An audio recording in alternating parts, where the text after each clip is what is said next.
Good morning, Tottenham fans, Spurs fans. We're in dog shit. You sack a manager one day, I expect an appointment to be in the evening. There's no appointment. This is the next day. There's just no inspiration, is there, from this club, from the board? And we'd have been much more inspired if they would have got a manager in straight away.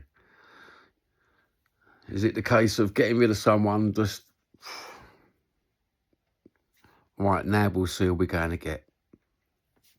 That's a shit way to run a fucking football club. Absolutely shit.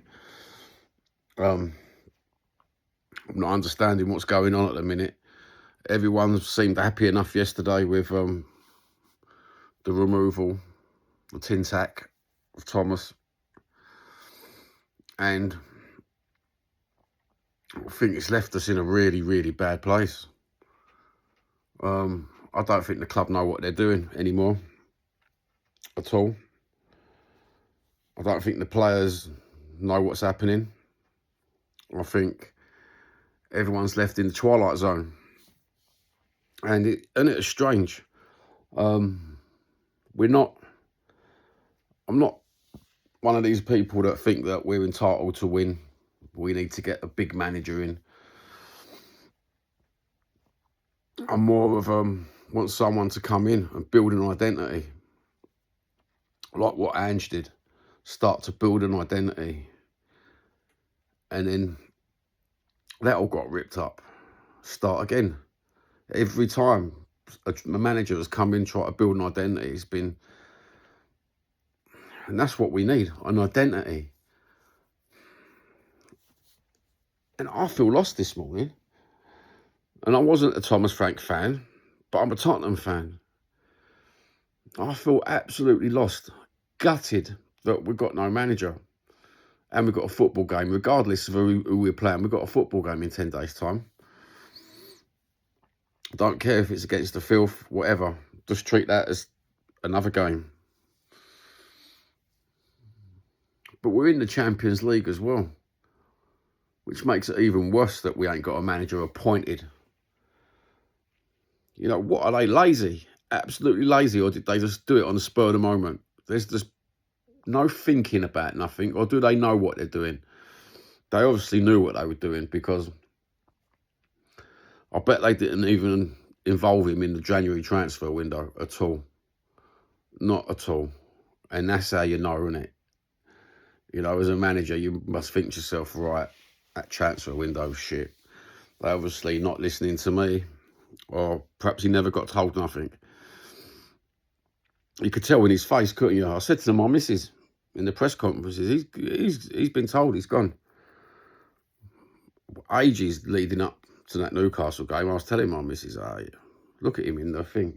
And I thought I was no good at reading someone. But I could read his face in the press conferences. Nah.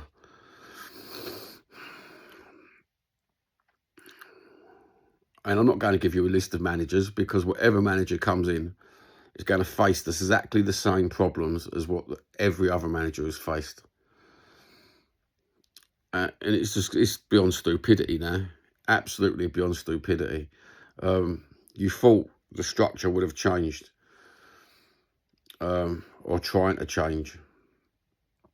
I think they've got more. I think Enic and Joe Lewis and the Lewis family have got more control over Tottenham than what you think. They're the ones that set the wages. They're the ones that won't pay for the big players. They're the ones that won't believe in a manager. I think they need to change. They need to change. It needs to come down from the top, like what everyone keeps saying.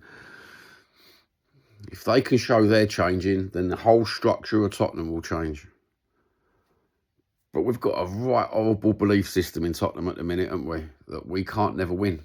Even with the boils down to the fans, you look at the fan channels and looking at the predictions, what the fans say. You know, they're betting against their own team permanently. 90% of them bet against their own team. See, it's trickled down. The trickle down effect. I'm lucky. I'm an old Spurs supporter. I've seen some glory days, and all these years later, nearly 50 years later, I still believe we can win, whatever the weather. But the youngsters, the 30-year-olds, what you see on YouTube, they don't believe we can win. The season ticket holders now, some of them, a majority of them they've not seen Glenn Hoddle play. They've not seen Clive Allen play. Some of them were little babies when Paul Gascoigne played. They've not got that belief like the OG. And that's the difference between YouTube supporters and YouTube in the comment. You see them all. You can tell certain ages just from the comments that they're coming out with, because they've got no belief. I actually feel sorry for these YouTubers. I used to think they was negative on purpose and doing it on purpose, but I don't think they are. I think they just ain't got the belief, because they've never seen it. They've never felt it. They've never... Europa, and probably the odd an FA Cup when they was free, but they've never felt it as an adult, have they? Never actually felt that identity. That's what we need, identity. Anyway, have a good day. Enjoy your overlap if you're going to watch that tonight. I'm going to wait to watch it with the missus. Watch it together with a cup of coffee. Hopefully have a tear in my eye. Good health. God bless. And let's hope they appoint someone and the structure's changed and the wage cap's changed and the structure's totally different. I doubt it. But we can all wish. We can all have a little wish. Maybe it's an omen, having Ange on the overlap. Perhaps that's the big PR coup that we need. You know, someone with a bit of belief, where the players believe as well. Once the players believe, the fans believe. Wish these fucking owners would believe. Ta-ta.